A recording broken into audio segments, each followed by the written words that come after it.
नमस्कार दोस्तों, मेरे YouTube channel ABC smart classes में आपका स्वागत है। अगर आपको हमारी वीडियो पसंद आती हैं तो प्लीज़ लाइक करें, शेयर करें एंड सब्सक्राइब करें।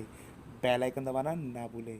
और आज का हमारा टॉपिक है ओके बच्चों, अब हम स्टार्ट करते हैं 5.1 एक्सरसाइज।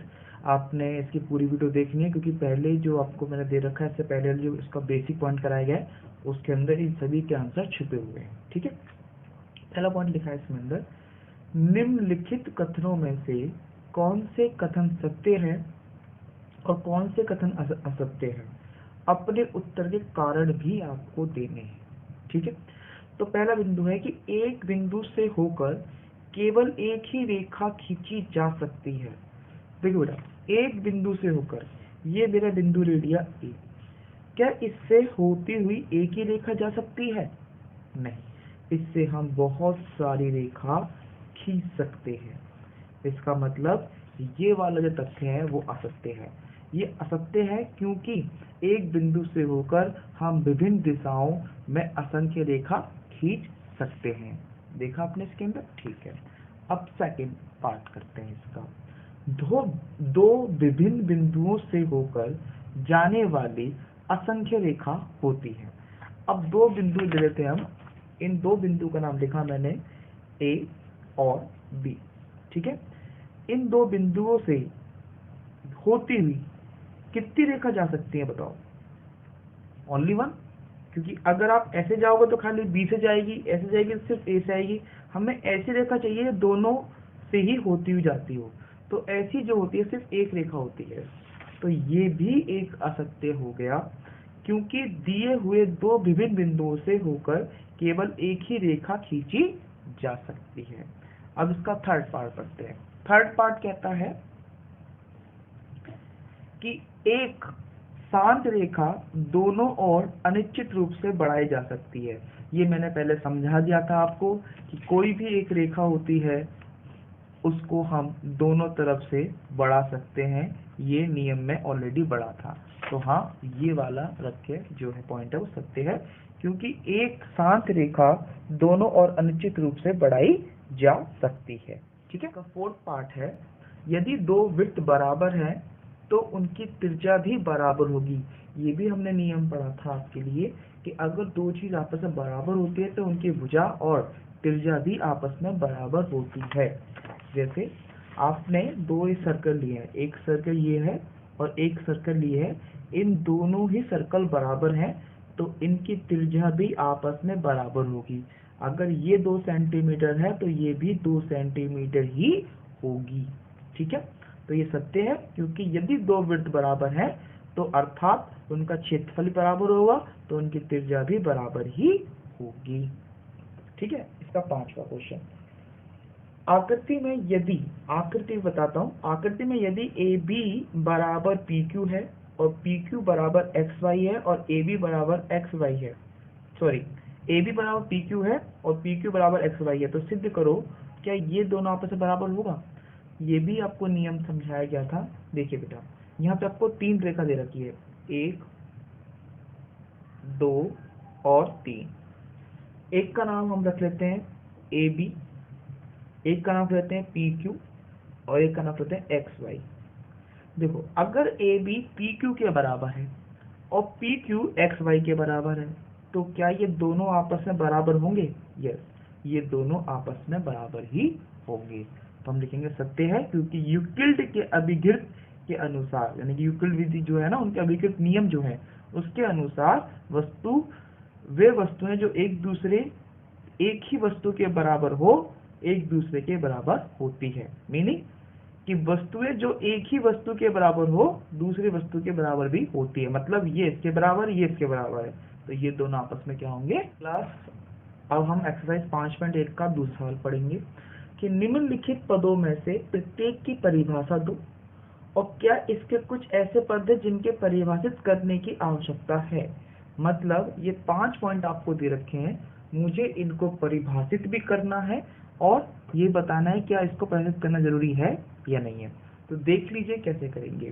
समांतर रेखा, मेरा पहला पॉइंट है समांतर रेखा। समांतर रेखा वह बिंदु होता है, वह रेखा होती है जो आपस में कभी ना कटे। मतलब वह रेखा जो सीधी जा सकती है, सीधी बढ़े, जो आपस में कभी ना कटे। जैसे आपकी जो टेक्स्ट बुक होती है उनकी रेखा है, आपने देखा होगा ये इस तरह की जो टेक्स्ट बुक होती है उसकी जो रेखा होती है ये आपस में कभी भी मिल नहीं सकती हैं, इसलिए इनको भी समांतर रेखा बोलते हैं। अब ध्यान से देखो, समांतर रेखा वह होती है जो कभी भी आपस में ना मिले। देखो जब यहाँ से पढ़ लेते क्वेश्चन के लिए, दो सीधी रेखाएं जिनमें कोई भी बिंदु उभयनिष्ठ नहीं होता है उसे समांतर रेखा कहते हैं। मतलब वह दो रेखाएं जो कभी भी किसी पॉइंट पे ना मिले उसको समांतर रेखा कहते हैं। वो रेखा ऐसी भी हो सकती है बेटा, ऐसे भी हो सकती है और ऐसे भी हो सकती है। मतलब कोई भी सीधी रेखा जो आपस में कभी कटे ना उसको हम समांतर रेखा कहते हैं। ठीक है, इसका अगला है लंब रेखा। लंब रेखाएं किसे कहते हैं? दो रेखाएं में से यदि एक रेखा दूसरी रेखा पर 90 डिग्री का कोण बनाती है तो उसे लंब रेखा कहते हैं। कैसे? देखो बेटा, अगर कोई एक रेखा दूसरी रेखा पर जब गिरती है और 90 डिग्री का एंगल बनाती है तो उसे हम लंब कहते हैं। तो अब ये जरूरी नहीं है, तो उसे कैसे लिखते हैं ये बता दूं। जैसे मान लो ए बी सी डी, इसको लिखेंगे, मैं यहाँ पे बता देता हूँ इस तरीके से, ए बी सी डी। तो मैं लिखूंगा ए बी लंब है सी डी पर, ए बी लंब है सी डी पर। अब ये जरूरी नहीं है कि ये रेखा ऐसे हो, ये रेखा ऐसे भी हो सकती है, ऐसे भी हो सकती है। मतलब वो कहीं पे भी गिरे और 90 डिग्री का एंगल बनाए तो वो लंब ही कहलाती है। ठीक है ना? ओके, इसका तीसरा पार्ट है रेखाखंड। यह वह सीधी रेखा होती है जिसके दोनों सिर बिंदु होते हैं, रेखाखंड कहलाती है। आपने कोई भी एक रेखा खींच लीजिए, कोई भी एक रेखा, और इस पे दो बिंदु बना दीजिए, ए और बी, ये आपका रेखाखंड कहलाएगा। ठीक है, अब इसका नेक्स्ट पार्ट करते हैं। ओके, तो इसका फोर्थ पार्ट है वृत्त की त्रिज्या। वृत्त की त्रिज्या किसे कहते हैं? वृत्त के केंद्र से वृत्त तक खींची गई रेखा वृत्त की त्रिज्या कहलाती है। देखो एक क्वेश्चन जैसे मान के चलते हैं कि इस वाले बिंदु में आपको ये केंद्र है O, इस O से आप कितनी भी रेखा अगर वृत्त को जोड़ती हैं, चाहे वो ऐसे हो, चाहे वो ऐसे हो, चाहे वो ऐसे हो, मतलब वह रेखा जो केंद्र से होकर वृत्त को गुजरती है वो वृत्त की त्रिज्या कहलाती है। इस हिसाब से हम कह सकते हैं कि वृत्त में जितनी भी त्रिज्या होती हैं वो आपस में बराबर होती हैं। ठीक है, अब बात करते हैं पांचवें पार्ट की, वर्ग। एक ऐसा चतुर्भुज जिसकी सभी भुजाएं बराबर होती हैं और सभी कोण समकोण होते हैं उसे चतुर्भुज, उस चतुर्भुज को हम वर्ग कहते हैं। मतलब ऐसा फिगर जिसमें ऐसा चतुर्भुज जिसकी सभी भुजाएं आपस में बराबर हो। ठीक है, आप इसे स्केल से बनाना, ठीक है बेटा, और सभी कोण आपके 90 के हों।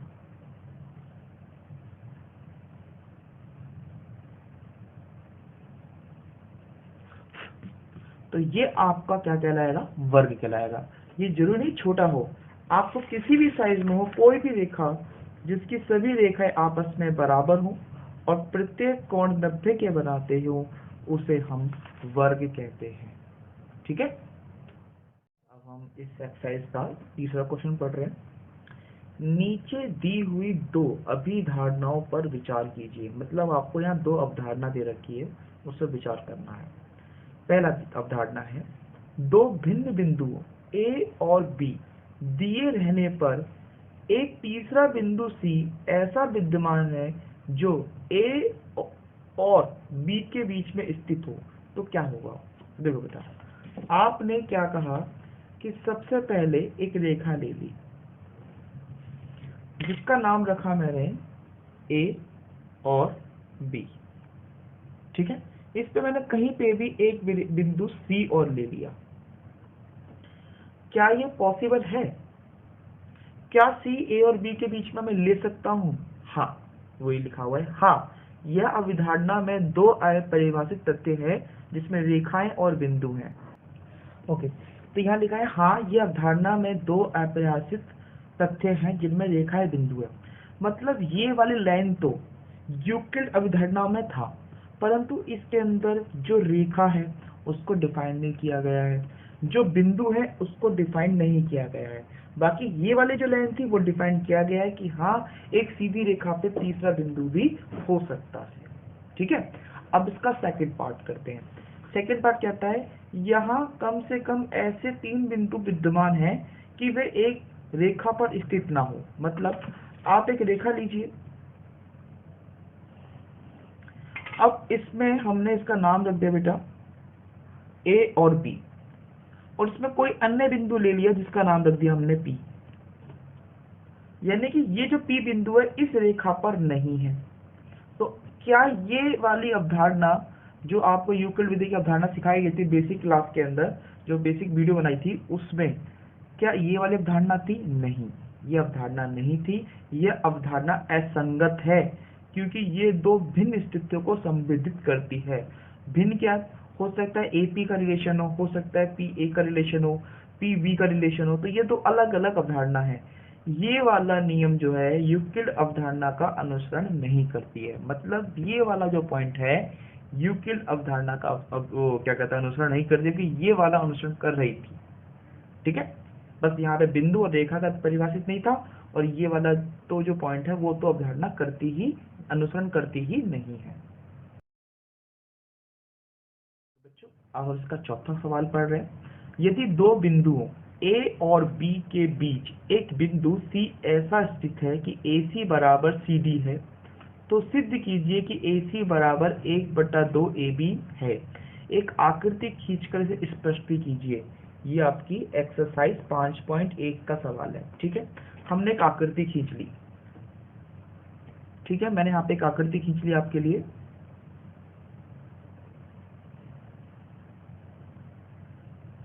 और एक बीचों बीच में इसमें एक बिंदु ले लिया C।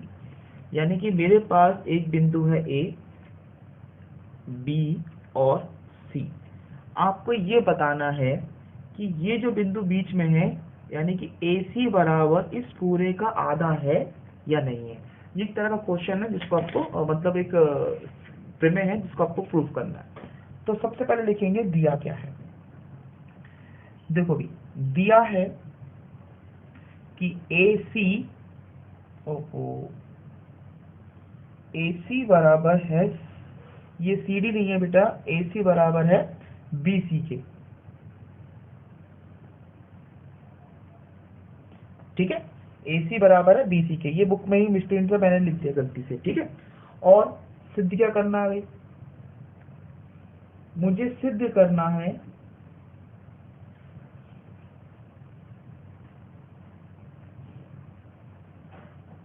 कि AC बराबर है 1/2 AB के। ये मुझे सिद्ध करना है। ठीक है, तो अब हम शुरू करते हैं आपको क्वेश्चन करने के पैटर्न के हिसाब से। तो सबसे पहले हम इसको उत्पत्ति लिख देते हैं। उत्पत्ति में हमें दे रखा है, जैसे दिया है हमसे पूरा लिखना पड़ेगा कि AC बराबर BC है, दिया है। अब हमें पता है कि AC प्लस BC बराबर है AB के, क्योंकि AC और BC को मैं जोड़ दूंगा तो वो AB के बराबर होगा। परंतु मुझे ये पता है कि AC BC के बराबर है, तो मैं दोनों को इस BC को रिप्लेस कर दूंगा AC में, तो वो हो जाएगा AC प्लस AC बराबर AB। ये भी AC है, ये भी AC है, एक और एक 2, तो ये हो गए 2AC बराबर AB के। अब मुझे AC चाहिए, तो ये 2 है वो नीचे चला जाएगा, तो ये बन जाएगा 1/2 ऑफ AB। ठीक है, यही मुझे प्रूफ करना था। सिद्ध। पांचवा क्वेश्चन पढ़ रहे हैं एक्सरसाइज 5.1 का। प्रश्न 4 में जो पिछला क्वेश्चन दे रखा था, मैं बिंदु C रेखाखंड AB का एक मध्य बिंदु कहलाता है। बिल्कुल सही, हमने एक रेखा खींची थी, आपके लिए पता है।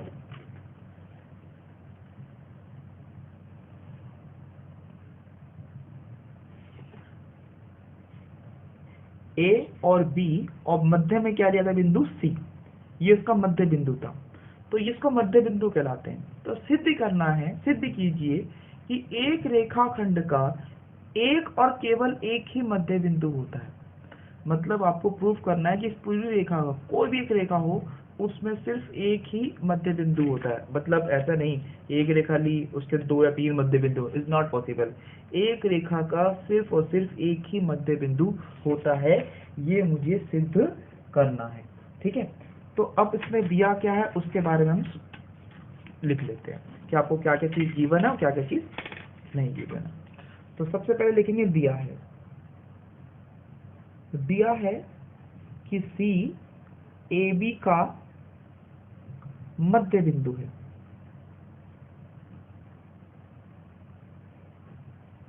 ये दिया है और सिद्ध क्या करना है, सिद्ध करना है कि एक रेखाखंड का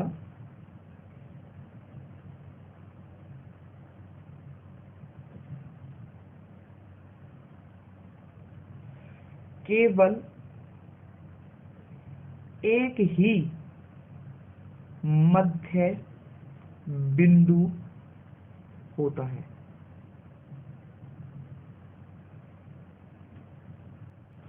अब क्वेश्चन सिद्ध करने के लिए हम ये मानते हैं कि माना इस पर एक बिंदु ले लेते हैं P और ये मानते हैं कि P भी AB का मध्य बिंदु है। तो हम लिखेंगे माना कि P AB का मध्य बिंदु है। इसको हम मान के चलते हैं कि जो P है वो AB का मध्य बिंदु है। तो इसीलिए पहले की बात करते हैं, जो पहले था इस पॉइंट ऑफ व्यू की बात कर रहे हैं कि पहले AC बराबर BC था। क्यों? क्योंकि C मध्य बिंदु था किसका, AB का। और अब मैं P को मान लेता हूं तो AP बराबर होगा PB के। क्यों? क्योंकि P मध्य बिंदु है AB का।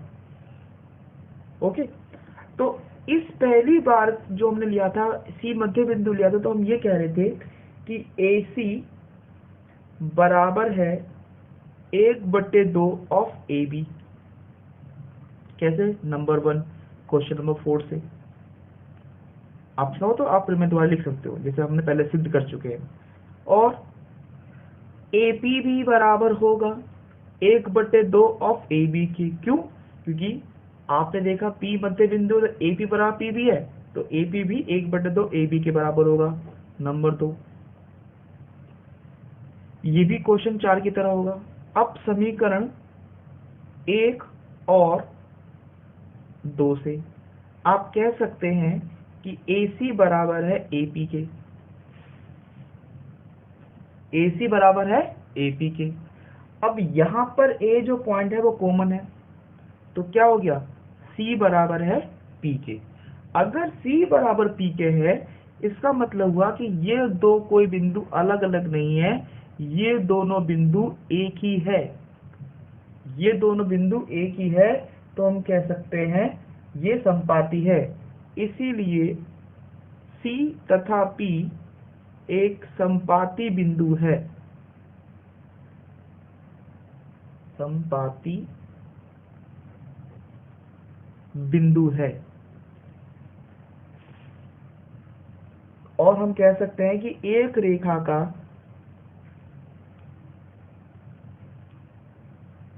केवल एक ही मध्य बिंदु होता है।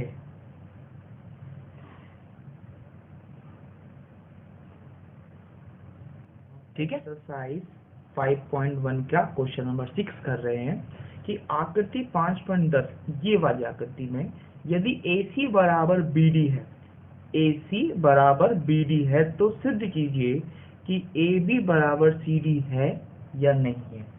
ये क्वेश्चन भी बहुत इजी है और ये एग्जाम पॉइंट ऑफ व्यू में आता है। तो सबसे पहले आपको यहाँ पे दे रखा है कि दिया है AC बराबर है BD के। ये आपको पता है AC बराबर है BD के, दिया है। और सिद्ध करना है कि AB बराबर CD के है या नहीं है। ठीक है, तो हम इसे प्रमाण करते हैं कि सॉल्यूशन करते हैं। उत्पत्ति के अंदर आपको पता है इस क्वेश्चन के हिसाब से कि AC बराबर है BD के। क्यों? दिया है। एक तो ध्यान रखना, ये फिगर में नहीं है, ये मैंने बनाया था अभी, कि सोचो ये कैसे हो गया। ये दिया है। समीकरण 1 में दोनों तरफ